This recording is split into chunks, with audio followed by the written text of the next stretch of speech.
நீ என்னையா சீட்டு கொடுக்குற, எனக்கு சீட்டே வேணாம், நீயே வச்சுக்கோ அப்படின்ற அளவுக்கு பேசியிருக்காரு சார். அதை எப்படி பாக்குறீங்க நீங்க? நம்ம அண்ணன் விண்வெளி நாயகன் தன்னையும் அறியாமல் உண்மையை பேசி விடுவார்.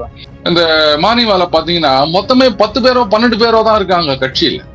அப்போ நீங்க 2 சீட்டு கொடுக்குறீங்க அப்படின்னா அப்போ 1:6 ஆயிடும். பயங்கரமா பிரச்சனை வரும். உள்ளுக்குள்ள அடித்தடி வருவதற்கும் வாய்ப்பு இருக்கின்றது. இருக்கிற 10 பேரும் காணாம போயிட்டீங்கன்னா தனியா இருக்கிறது எவ்வளவு கொடுமைன்னு தெரியுமா உங்களுக்கு? மாண்புமிகு முதலமைச்சர் அவர்கள் நன்றின்னு சொன்னாராம். அவர் இதற்கு நன்றி சொல்ல வேண்டும். கரெக்டான கேள்வி. இவர் தான் நன்றி சொல்லி இருக்கணும். எங்க கட்சியில இருக்கிற 10 பேரும் புட்டுன்னு போகாம காப்பாத்தினீங்களே தலைவா, நீங்க மட்டும் எங்களுக்கு சீட்டு கொடுத்திருந்தீங்கன்னா அதுக்கப்புறம் நான் மட்டும் ஒரு கட்சியா அப்படின்னு ஆயிருக்கும். ஏற்கனவே இருக்கின்றது அப்படின்னு சொன்னோன்னே எல்லாம் கிளம்பி உங்க கட்சிக்கு போட்டாங்க. ஏன்னா விக்கிறதுக்கு ஒண்ணும் இல்லை. ஏதாவது இருந்தா தானப்பா நம்ம வித்தோ அடமான வச்சா வாங்க முடியும். மொத்தமா அங்க கொண்டு போயிட்டு அட்டாச் பண்ணிட்டாரு அவரு. அப்புறம் இதுல என்ன இருக்குது அங்க விக்கிறதுக்கு? அதாவது குடும்பத்துல குழப்பம் எப்படி உண்டாகாமல் இருக்க வேண்டும் அப்படின்னா நீங்க மானிமாவை பார்த்து கத்துக்கணும். கட்சியில குழப்பம் உண்டாகாம இருக்கிறதுக்காக அப்படியே பந்தாவா சொல்லிட்டாரு பாருங்க, நாங்க இது கடமையை செய்கிறோம் அப்படின்னு. இவருக்கு ரோஷம் வேற கேக்குதா, டார்ச் சின்னம் அப்படின்னு கட்சியே இல்ல. அப்புறம் சின்னத்தை வச்சுன்னு என்ன பண்ணுவாரு? டேய் உங்களுக்கு போகியே கிடையாதுரா, அப்புறம் எப்போ பொங்கல் அப்படின்னு தான் எனக்கு ஞாபகம் வரும். அப்போ இத்தனை நாள் இவங்க பண்ண சாதனைகள், அந்த திராவிட மாடல் ஆட்சி, இவங்களுடைய அந்த நலத்திட்டங்கள், மக்களுடைய ஆதரவு, முதலமைச்சர் அவர்களுடைய கரிஸ்மா, இதுலெல்லாம் ஜெயிக்காத திமுக கமல் அவர்கள் ஆதரவுன்னு சொல்லிட்டதுனால 200. என் படிப்புக்கு இல்லாத வேலை, என்னுடைய குணத்துக்கு இல்லாத வேலை, என்னுடைய மார்க் இல்லாத வேலை, யாரோ ஒருத்தரோட ரெக்கமெண்டேஷன்ல கிடைக்கிறதுனா அந்த வேலையை எனக்கு வாணாம் சார் அப்படின்னு சொன்ன ஐயம்பேட்டை அறிவுடை நம்பி கலிய பெருமாள் சந்திரன் அவர் தான் எனக்கு ஞாபகம் வர்றாரு. சில இன்டராக்ஷன்ல பார்க்கும்போது திமுக ஆமாங்க அது வரக்கூடாதுங்க அப்படின்னு சொல்றாங்க. சரி யார் வரணும்னு கேட்டா ஜனங்க யோசிக்கிறாங்க. அந்த கிரெடிபிலிட்டியை இன்னும் என்டிஏ ஆஃபர் பண்ண கழக தொண்டர்களுடைய களப்பணி நிறைய செய்ய வேண்டியிருக்கு விக்ரம். ஒருவேளை திமுக மறுபடியும் ஜெயிச்சு ஆட்சிக்கு வந்தா அது அவங்களுடைய செல்வாக்குனால கிடையாது, அதிமுக பாஜக கூட்டணியோடைய முயலாமையலால் தான் அப்படின்னு தான் நான் நிச்சயமா சொல்லுவேன்.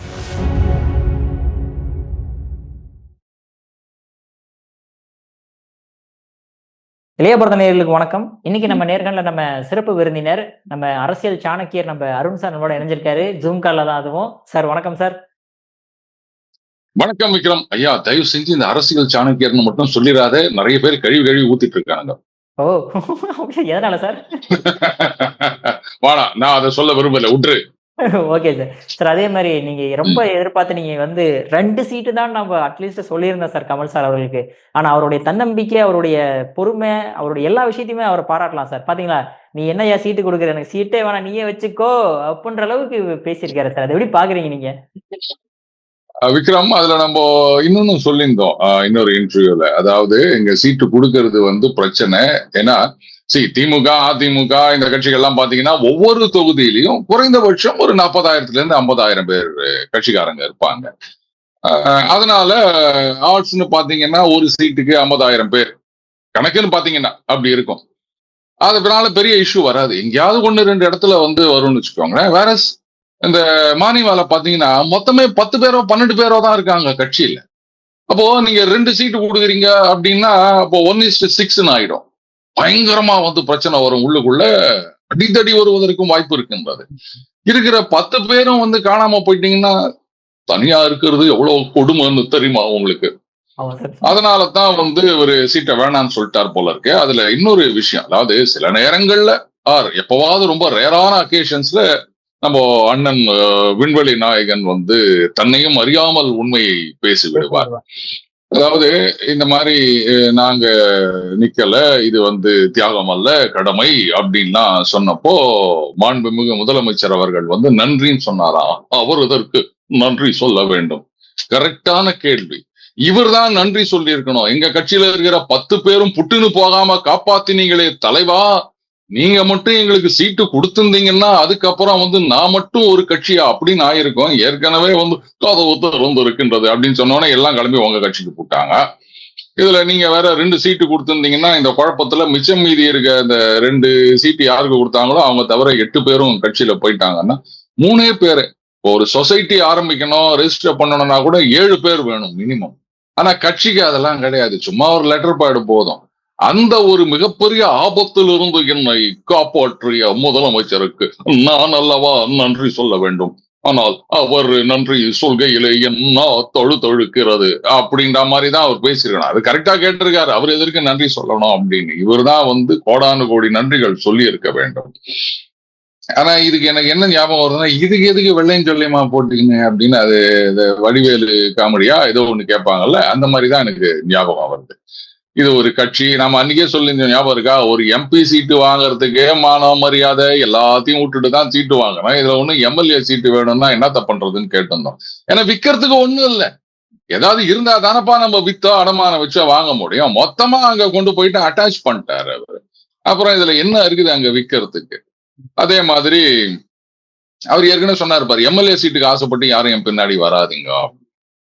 அப்ப அவங்க கூட இருக்கவங்க எல்லாம் ஆசைப்படாதவங்க அர்த்தம். ஆசைப்படாதவங்களுக்கு நீங்க ஏன் ஆசையை காமிக்கிறீங்க? அதனால அவங்க அப்படியே ஆசையை துறந்து அப்படியே இருக்க வேண்டும் அப்படின்றதுக்காக கூட இந்த மாதிரி ஒரு முடிவு எடுத்திருக்கலாம். இனிமே மானியமால மையமா இருந்ததுன்னு என்ன ஆக போகுது? சீமான் சொன்னதுதான், ஒண்ணு அந்த பக்கத்து இருக்கணும், இல்ல இந்த பக்கத்து இருக்கணும், நடுவுல நின்றீங்கன்னா அவ்வளவுதான் அப்படின்னு. அது அவரு நடுவுல நிக்கல. அவரு எம்பி ஆயிட்டு அதோட முடிஞ்சு போச்சு. ரைட், நமக்கு என்ன இனிமேல் சினிமாவும் கிடையாது, ஓட போறது கிடையாது. ஏதோ ரஜினியோட ஒரு படம் நடிக்க போறாரா, ரஜினிக்காக ஒன்னா உண்டு, இவருக்காக என்னத்த ஓட போடுது படம். இவரை பார்த்த உடனே அவன் ஓடுறான் தலை தெரிக்கிறதுக்கு. என்ன ஒண்ணே ஒண்ணு, இந்த நன்றி அவர் காட்டும் விதம் என்னன்னா, இனிமே பல பல விதங்களில் அவர் பாட்டுக்கு ட்வீட் போட்டுட்டு இருப்பார் பாருங்களேன். அதுவும் இப்பெல்லாம் அந்த லெட்டர் பேட்ல நீங்க ஒரு பிரிண்டர் கிட்ட கொடுத்து பிரிண்ட் எடுக்கணும்னு அவசியம் கிடையாது விக்ரம். அப்படியே லெட்டர் பேட் எடுத்தீங்களா, அதுல வேர்ட் ஃபைல டைப் பண்ணி கட் அண்ட் பேஸ்ட் பண்ணி அப்படியே டிஜிட்டலாவே நீங்க ரிலீஸ் பண்ணிடலாம். ஸோ லெட்டர் பேட் அடிக்கிற செலவும் மிச்சம். சரி விடுங்க, அதாவது சிக்கனமா எப்படி இருக்கிறது அப்படின்னு நாட்டு மக்களுக்கு கத்துக் கொடுக்கிறாரு. இந்த மாதிரி நல்ல விஷயங்கள் எல்லாம் நீங்க இது பண்ணிக்க வேண்டாமா விக்ரம்? அதாவது குடும்பத்துல குழப்பம் எப்படி உண்டாகாமல் இருக்க வேண்டும் அப்படின்னா நீங்க மானியமாவை பார்த்து கத்துக்கணும். கட்சியில குழப்பம் உண்டாகாம இருக்கிறதுக்காக அப்படியே பந்தாவா சொல்லிட்டாரு பாருங்க, நாங்க இது கடமையை செய்கிறோம் அப்படின்னு. அதே மாதிரி எல்லாரும் குடும்பத்துல கடமையை செய்யணும். அப்போ உங்க வீட்டுல பண்டிகைக்கு துணி எடுத்து கேட்டாங்கன்னா நீங்க சொல்லணும், அவங்களுக்கு மட்டும் வாங்கி கொடுத்துட்டு நீங்க வாங்கிக்காம இருக்கணும். கேட்டா இது கடமை, தியாகம் அல்ல அப்படின்னு சொல்லிருங்க விக்ரம். இதுதான் நல்ல வழி. எப்பவுமே நான் தான் சொல்றது, பாசிட்டிவா பாருங்க அப்படின்னு. வாழ்க வளமுடன். கமலஹாசனை பார்த்து எல்லாரும் கத்துக்கணும் விக்ரம். பட் இருந்தாலுமே அவர் கொடுத்த அறிக்கையில ஒரு விஷயத்தை நோட் பண்ண முடியுது சார். அதாவது எங்களுடைய பேட்டரி டார்ச்ங்கிறது எங்களுக்கு எங்களுக்குள்ள ஊறி போன ஒரு விஷயம். அதுல வேண்டான்னு சொல்லும் போது எங்களால ஜீர்ணிக்க முடியாதனாலதான் எங்களுக்கு சீட்டு வேண்டான்ட்டா அப்படின்ற மாதிரி இல்ல சார் ஒரு லைன் கோட் பண்ணப்பட்டிருந்தது. சூரியனுக்கே டார்ச்சா அப்படின்னு சொல்லுவாங்க, கேள்விப்பட்டிருக்கீங்களா?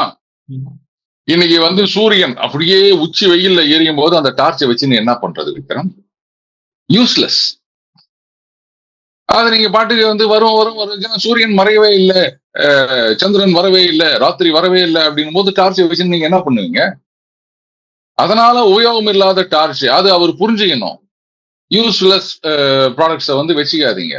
அந்த பழைய ஈயம்புத்தாளைக்கு பேரிச்சம்பழம் அப்படின்னு வருவாங்க. அந்த டார்ச் பிளாஸ்டிக் டார்ச்சா இல்ல அலுமினியமா பித்தளையான்னு தெரியல. பித்தளையா இருந்தா கொஞ்சம் நல்ல விலை போகும். பிளாஸ்டிக்கா இருந்தா என்ன ஒரு ரூபா 2 ரூபா கொடுப்பாங்க அந்த டார்ச்சுக்கு. ஏதோ ஒண்ணு பேரிச்சம்பழத்துக்கு பதிலாக ஏதோ ஒண்ணு வாங்கி வச்சுக்கலாம், அவ்வளவுதான். இதுல இவருக்கு இந்த ரோஷம் வேற கேக்குதா, டார்ச் சின்னம் அப்படின்னு. கட்சியே இல்ல, அப்புறம் சின்னத்தை வச்சுன்னு என்ன பண்ணுவாரு? உங்களுக்கு போகியே கிடையாதுரா, அப்புறம் எப்போ பொங்கல் அப்படின்னு தான் ஞாபகம் வருது. என்ன இருக்குது கட்சி அப்படின்னு இவர் சின்னத்தை பத்தி பேசினுக்கிறாரு. கட்சிக்கு நிர்வாகிகள் இருக்காங்களா, ஹோம் தியேட்டர்ல உட்காந்து மீட்டிங் போட்டுக்கிறாரு. இது வரைக்கும் எந்த கட்சியும் செய்யாத ஒரு புரட்சி பண்ணிருக்கிறாரு.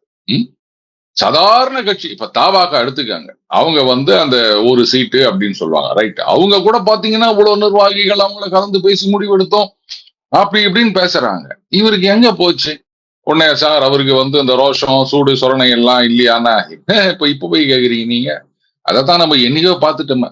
என்னைக்கு கட்சியை கொண்டு போயிட்டு இதை குடும்ப ஆட்சின்ற குடும்ப அரசியல்ன்ற பேருல நாட்டைய கொள்ள அடிக்கிறவங்க அப்படின்னு சொல்லிட்டு இன்னைக்கு போயிட்டு இது காலத்தின் கட்டாயம் அப்படின்னு போய் எப்ப சேர்ந்தாரோ அப்பவே ஒண்ணு இல்லைன்னு ஆயிப்போச்சு. அப்புறம் இன்னைக்கு இன்னும் புதுசா கண்டுபிடிச்ச மாதிரி, சார் என்ன சார் இது மாதிரி பண்ணிட்டாரு அப்படின்னு அந்த டீ கடையில உட்காந்து பேப்பரை பார்த்துட்டு, இன்னும் காந்தி செத்துட்டாரோ அப்படின்னு ஒருத்தர் ஷாக் கொடுப்பாரு. அந்த மாதிரி கேக்குறீங்க. அப்பனா உங்களுக்கு அரசியல்ல ஒண்ணும் தெரியலன்னு அர்த்தம் விக்ரம். அப்டேட் ஆயிக்காங்க. Okay sir. சரி, அதாவது அதுல குறிப்பிட்ட எக்ஸாக்ட்டா எவ்வளவு சீட்டு குடுத்தாங்கன்ற விஷயத்த சொல்லல. ஒருவேளை திமுக எவ்வளவு சீட்டு குடுத்திருக்கும், கமல் சார் அவர்கள் ஏன் வேண்டான்னு சொன்னாரு? எவ்வளவு சீட்டு கொடுத்தாலும் குழப்பம். அதனால இவரே முதல்ல வேணான்ட்டாரு. இது வந்து சும்மா சொல்லிக்கிறது. அது வந்து இப்ப நம்ம சில இடத்துல போவோம், பொண்ணு பார்க்க போறோம்னு வச்சுக்கோங்களேன். அந்த பொண்ணுக்கு நமக்கு பிடிக்காது. அவங்க வந்து இல்லைங்க எங்களுக்கு இஷ்டம் இல்லைங்கன்னு சொல்லிடுவாங்க. நம்ம வெளில வந்து என்ன சொல்லுவோம், அது அது ஃபேமிலி சரியில்லைப்பா, அது அவங்க அப்பாங்காரன் மாதிரின்றாங்க, அதுன்றாங்க, இதுன்றாங்க, என்னவோ பிரச்சனை இருக்கு, அதனால வேணாம் அப்படின்னு நம்ம பந்தாவா சொல்லிட்டு தெரியும்ல. அந்த மாதிரிதான் இங்க. அந்த காரணம் இந்த காரணம் அப்படின்னு என்ன காரணத்தை ஒண்ணு சொல்லுங்க. எத்தனை சீட்டு யாரு உங்களுக்கு அங்க என்னவோ கொடுக்கறதுக்கு காத்திருந்தாங்கன்னு நினைச்சுன்னு இவரா சொல்லிக்க வேண்டியதுதான். என்ன அங்க கூப்பிட்டாகோ இங்க கூப்பிட்டாகோ ஹாலிவுட்ல கூப்பிட்டாகோ அப்படி இப்படின்னு அங்க போய் பார்த்தா தானே லட்சணம் தெரியும். இவர் அமெரிக்கா போகும்போது என்ன நடந்தது அப்படின்னு அண்ணன் ராதா ரவி அவர்கள் ரொம்ப அழகா சொன்னாரு. இங்கதான் வந்து பிலிம் காமிஜன் தெரியறாரு உலக நாயகன் அப்படின்னு. உலகத்துல இருக்க மத்த நாடுகள்ல போயிட்டு உலக நாயகன் சொல்லி பாருங்க, சிரிப்பாங்க. அந்த மாதிரிதான் இருக்குது. அதுவும் அவங்க தமிழ்ல வந்து உலக நாயகன் அப்படின்வாங்க. அதனால சொல்லிக்கலாம் வைக்கிறோம். இப்ப நான் கூட போன இன்டர்வியூல சொல்லியா, அதான் எனக்கு வந்து சிஎம் பதவி ஆஃபர் பண்ணாங்கன்னு சொல்லலையா, அவ்வளவுதான். அப்பப்ப நமக்கு நாமே ஒரு பந்தா பண்ணின்னு அப்படியே எட்டம்படுவதுன்னு தெரிய வேண்டியதுதான். பின்ன நம்மளை பத்தி புகழ் பாடுறதுக்கு யாருமே இல்லை அப்படின்னு பரவாயில்ல. இந்த விஷயத்துல நானும் விண்வெளி நாயகனும் ஒன்னாயிட்டோம். பரவாயில்லையா, இதே ஒரு பெரிய அச்சீவ்மெண்ட் தான் எனக்கு. சார், பட் ஆனா பாரதி அவர்கள் சொல்லும்போது கமல் சார் அவர்கள் எங்களுக்கு ஆதரவு தெரிவிக்கிறதுனால வந்து நாங்க 200 சீட்டுக்கு மேல ஜெயிச்சிருவோம் அப்படின்ற மாதிரி சொல்றாரு சார். கமலுக்கு அவ்வளவு பவரா? இந்த பேட்டரி இருக்குல்ல, இத வந்து டார்ச்ல போடுவோம். அது மங்கி போன பிறகு அது ஒண்ணும் யூஸ் ஆகாதுன்னு தூக்கி போட்டுருவோம். ஆனாலும் அந்த பேட்டரியில வந்து ஒயரை சொருகி தமத்தூண்டு பல்பு இருக்கும் பாத்திருக்கீங்களா, குண்டு பல்பு. அதை எரிய வச்சு சில பேர் மேஜிக் காமிப்பாங்க. அந்த மாதிரி அப்போ இத்தனை நாள் இவங்க பண்ண சாதனைகள், அந்த திராவிட மாடல் ஆட்சி, இவங்களுடைய அந்த நலத்திட்டங்கள், மக்களுடைய ஆதரவு, முதலமைச்சர் அவர்களுடைய கரிஸ்மா, இதுலெல்லாம் ஜெயிக்காத திமுக கமல் அவர்கள் ஆதரவுன்னு சொல்லிட்டதுனால 200. என் படிப்புக்கு இல்லாத வேலை, என்னுடைய குணத்துக்கு இல்லாத வேலை, என்னுடைய மார்க் இல்லாத வேலை, யாரோ ஒருத்தரோட ரெக்கமெண்டேஷன்ல கிடைக்கிறதுனா அந்த வேலையை எனக்கு வாணாம் சார் அப்படின்னு சொன்ன ஐயம்பேட்டை அறிவுடை நம்பி கலிய பெருமாள் சந்திரன் அவர்தான் எனக்கு ஞாபகம் வர்றாரு. உங்களுடைய நலத்திட்டங்கள்ல கிடைக்காத வெற்றி, உங்களுடைய கரிஸ்மாக்கு கிடைக்காத வெற்றி, உங்க கட்சியுடைய செல்வாக்கு கிடைக்காத வெற்றி, அந்த தமா தூண்டு மானிமா அப்படின்ற ஒரு 4 பேர் கும்பலால கிடைக்குது அப்படின்னா அப்படிப்பட்ட வெற்றி வேணுமா உங்களுக்கு விக்ரம்? சரி, அவர் ஏதோ புகழ்ந்து சொல்லிக்கிறாரு, நாம பதிலுக்கு புகழ்ந்து சொல்ல வேண்டியதான். இப்ப எனக்கு என்ன ஞாபகம் வருதுன்னா, செந்தில் விஜயகாந்த் அவர்கள் படம் நினைக்கிறேன். ஒரு ஹோட்டல் வச்சிருப்பாரு. அதுல அந்த மொட்டை அடிச்சுட்டு ஒருத்தர் வந்து ஒரு ஆஹா ஓஹோ அப்படின்வாரு. இவருக்கு பொங்கலை கொடு, கெட்டி சட்னி கொடு, வடைய கொடு அப்படின்வாரு. எல்லாம் பேசி முடிச்சுட்டு அதெல்லாம் கொடுங்க. நீ என்ன பேசின? நான் சந்தோஷப்படுறதுக்கு பேசினேன். அதே மாதிரி நீ சந்தோஷப்படுறதுக்கு நான் பேசினேன், போயிட்டு வா அப்படின்பாரு. அதுதான் எனக்கு ஞாபகம் வருது. ஏன் இப்ப இவர் ஆதரவு கொடுக்க மாட்டேன் அப்படின்னு கமலஹாசன் சொல்லியிருந்தாருன்னா என்ன திமுக 200 தொகுதியிலும் தோத்துட்டு 34 மட்டும்தான் ஜெயிமா? நல்ல comedy Vikram. Okay sir. Sir, அடுத்ததா பார்த்தோம் அப்படின்னா திருமாவளவன் அவர்கள், அவருக்கு வந்து மொத்தம் 8 தொகுதிகள் கொடுக்கப்பட்டிருக்கு. 6 தனித்தொகுதி, 2 பொது தொகுதி கொடுக்கப்பட்டிருக்கு. பட் நேற்று வந்த, அதாவது தேமுதிக பிரேமலதா விஜயகாந்த் அவர்களுக்கு 10 சீட்டு கொடுத்திருக்காங்க. நேற்றுக்கு வரைக்குமே ஸ்டாலின் அவர்கள் கவர்மெண்ட் அவ்வளவு கிரிட்டிசைஸ் பண்ணவங்களுக்கு 10 சீட் அப்படிங்கும் போது, கூடவே இருந்த திருமாவளவனுக்கு ஏன் சார் 8 சீட்? எதனால இந்த பாரபட்சம்? இவன் ரொம்ப நல்லவன்னு சொல்லிட்டாங்கம்மா. என்னையா இது எல்லாம் ஒரே சினிமாவாவே வருது, வடிவேலுவாவே வருது. நான் என்னத்த பண்றது? இதுதான் ஓரளவுக்கு மேல. நான் +1 படிக்கும்போது மகாதேவன் எங்களுடைய இங்கிலீஷ் டீச்சர், அவர் வந்து பஸ்ல தான் வருவாரு. ஒரு நாள் வந்தப்ப சொன்னாரு, இது மாதிரி நான் வரும்போது ஒரு வீட்டு வாசல்ல பெருசா எழுதி போட்டு இருந்தது, அது ரொம்ப இன்ட்ரெஸ்டிங்கா இருந்தது, உங்களுக்கு நான் சொல்றேன் அப்படின்ட்டு.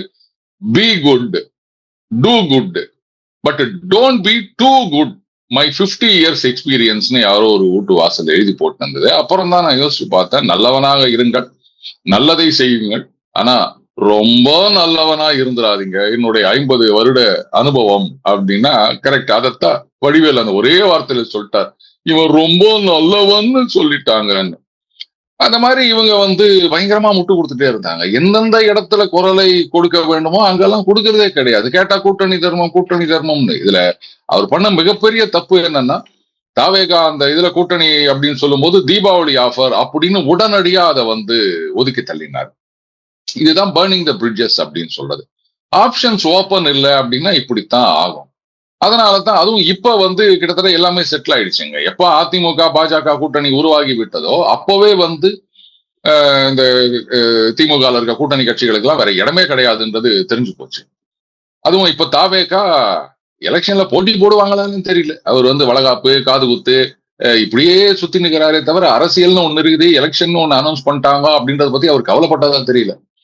இந்த லட்சத்துல தாவேகாட போகவும் முடியாது. இல்ல வந்து மார்க்சிஸ்ட் மரணம் பிடிச்சாங்கன்னா ஒரு மார்க்சிஸ்ட் ஒரு தாவேகா மட்டும் தனியா போயிட்டு தாவாக்கா இருக்காங்க அவங்களையும் கூப்பிட்டுங்கன்னு புதுசா ஒரு மக்கள் நல கூட்டணி உருவாக்க முடியுமா? என்ன பண்ண முடியும்? இவரும் அதுக்கு வந்து என்னென்னவோ முட்டெல்லாம் கொடுத்து பார்த்தாரு.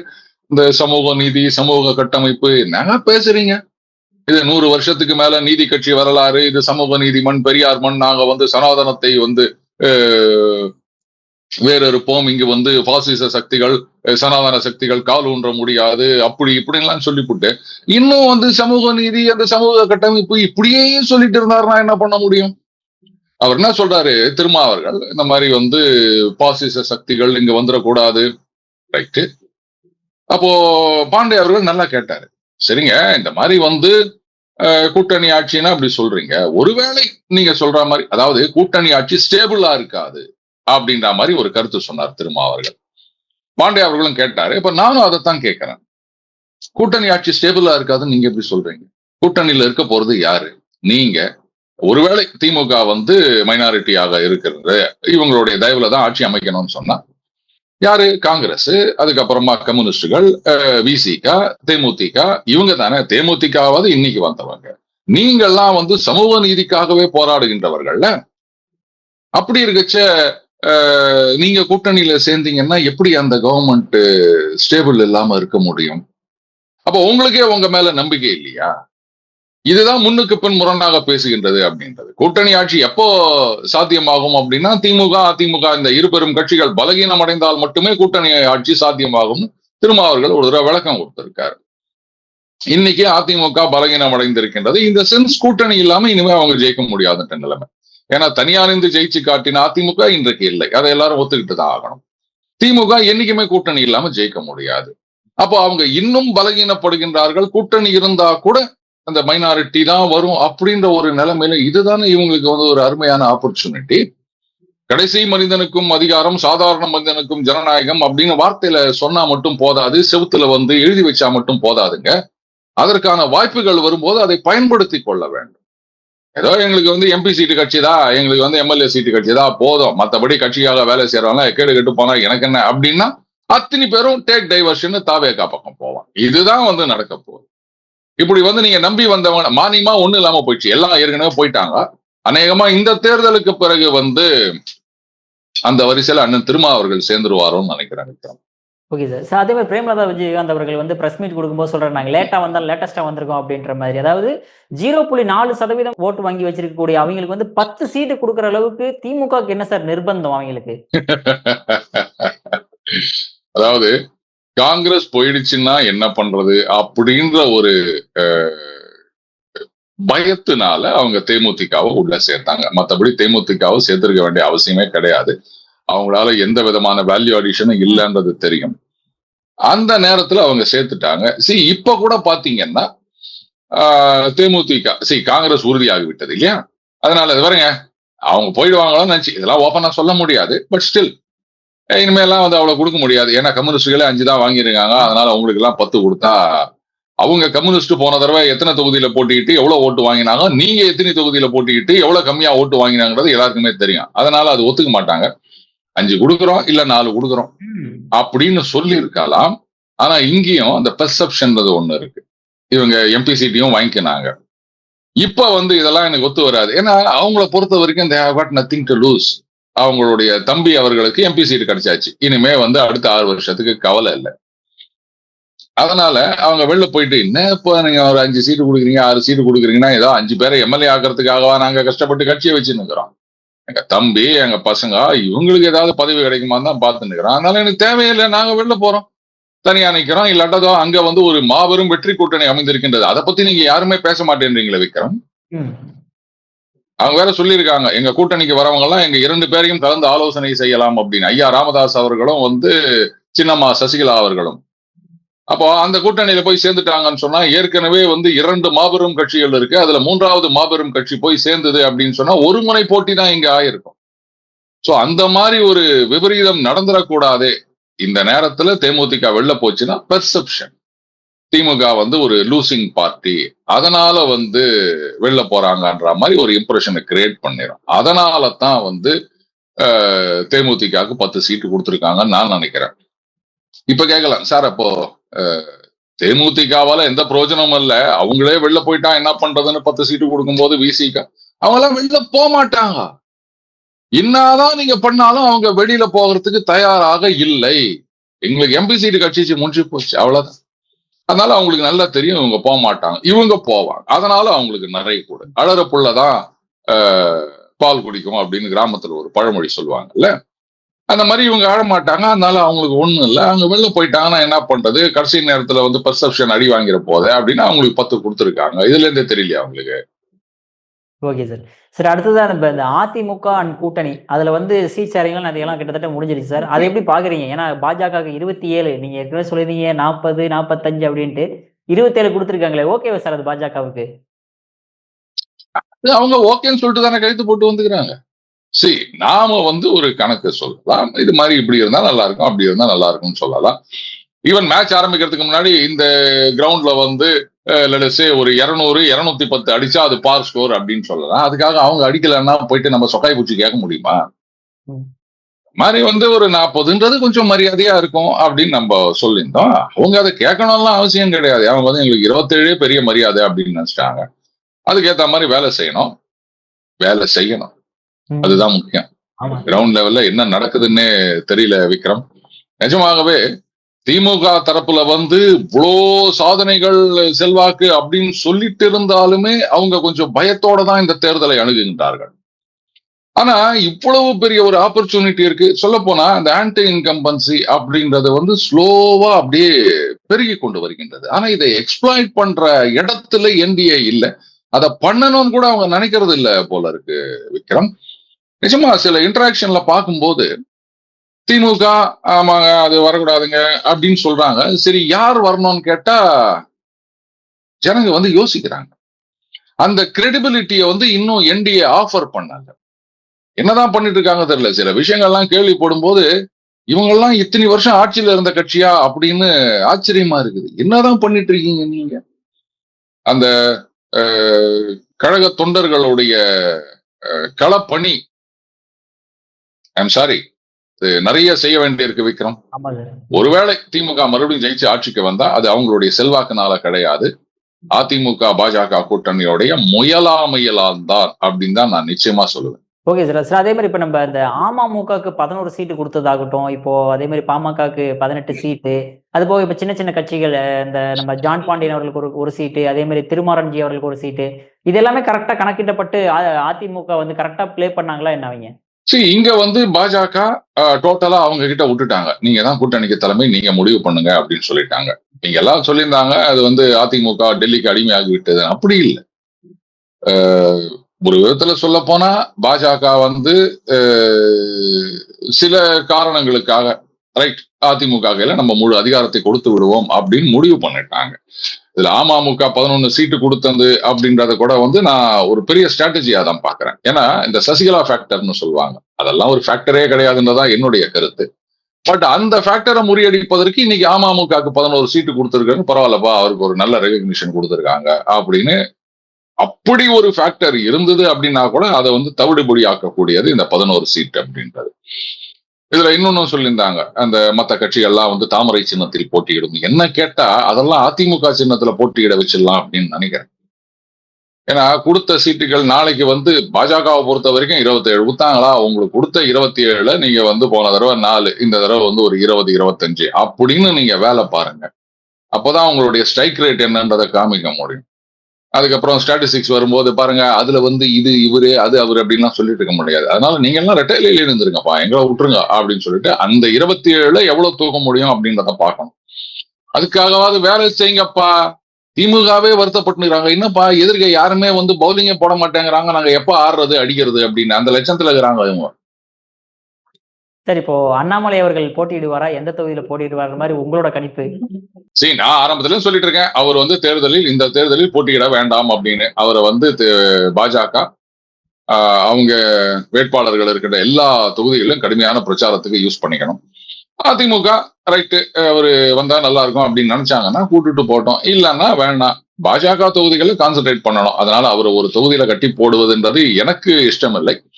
இது கூடவே நான் ஏற்கனவே சொன்னதுதான், அவர் எந்த தொகுதியிலாவது நின்றாரு அப்படின்னு சொன்னா அந்த தொகுதியில ஒரு மாபெரும் கூட்டணி உருவாகிவிடும். திமுக, அதிமுக, பாஜக அப்படின்னு ஒன்னா சேர்ந்து அண்ணாமலையை தோக்கடிக்கணும் அப்படின்னு ட்ரை பண்ணுவாங்க. இப்போ அந்த களம் சரியில்லை. அதனால அவர் வந்து போட்டியிடாம கேம்பெயினிங்ல மட்டும் கான்சென்ட்ரேட் பண்ணா நல்லது அப்படின்றதுதான் என்னுடைய கருத்து விக்ரம். Okay sir. கடைசியா ஒரே ஒரு கேள்வி சார். நேத்திக்கு தான் வந்து அதிமுகவோட தேர்தல் அறிக்கையை வெளியிட்டிருந்தாங்க. ஸோ அந்த அறிக்கையை எப்படி பாக்குறீங்க? ஏன்னா கேஸ் சிலிண்டர்லாம் ஃப்ரீயா கொடுக்குற மாதிரி சொல்லியிருந்தாங்க இந்த தட்டுப்பாடு பிரச்சனையில. அதை எப்படி பாக்குறீங்க? போன தடவை கூட சிலிண்டருக்கு ₹100 மானியம் கொடுக்குறேன் அப்படின்னு சொல்லியிருந்தாங்க. மாசுக்கு ஒரு சிலிண்டர் அப்படின்னு மாசுக்கு ஒரு ₹100 அப்படின்னா கூட ஒரு ₹1200 ஒரு 1.5 சிலிண்டர் வந்திருக்கும். அது ஒன்றும் வரல. இது 3 சிலிண்டர் அப்படின்னா எம்டி சிலிண்டரா இல்ல கேஸ் ஃபுல்லா இருக்க சிலிண்டரா? அதை கேட்டீங்களா நீங்க? ஆமா. அப்புறம் பாத்தீங்கன்னா இந்த ஃப்ரிட்ஜ் வேற ஒண்ணு கொடுக்குறாங்களாம். என்ன அசிங்கம்னு எனக்கு தெரியல. அதாவது உலகிலேயே ஏழ்மை அதிகமாக இருக்கின்ற நாடுகள்ல கூட யாருமே வந்து இந்த மாதிரி இவ்வளவு இலவசம் கொடுக்குறோம்னு சொன்னது கிடையாது. இப்ப அந்த தரப்புல இருந்து வந்து நாங்க வாஷிங் மிஷின் கொடுக்குறோம் அப்படின்லாம் சொல்லுவாங்க போல. அசிங்கமா இருக்குதுங்க சொல்லிக்கிறதுக்கு. நாங்க வந்து இதுக்கு ₹5000 கொடுக்குறோம். இப்போ இந்த நெல்லுக்கு வந்து குவிண்டாலுக்கு ₹4500, ₹3500, கரும்புக்கு ₹4500. சரி விடுங்க. அதாவது இந்த எலெக்ஷனை அவங்க சீரியஸா எடுத்துக்கல. முல்லை முன்னாள் தான் எடுக்க வேண்டும் அப்படின்றது எல்லா இடத்துக்கும் ஒர்க் அவுட் ஆகாதுங்க. இலவசத்தை இலவசத்தால தான் முறியடிக்க முடியும் பாருங்களா. அந்த இலவசம்ன்ற வார்த்தையே என் வாயில வர்றதுக்கு தடுமாறுது அப்படின்னு நினைச்சீங்கன்னா அது ரொம்ப ரொம்ப தப்பு. இலவசங்கள் இல்லாமலும் வந்து தேர்தலை நீங்கள் சந்திக்க முடியும். அந்த கிரெடிபிலிட்டியை நீங்க ஆஃபர் பண்ணணும்.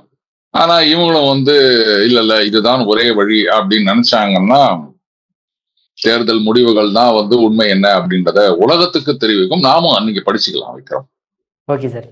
சார் உங்க அற்புதமான கருத்துக்களை இளையபேரிடம் பகிர்ந்ததற்கு மிக்க நன்றி சார். நன்றி விக்ரம்.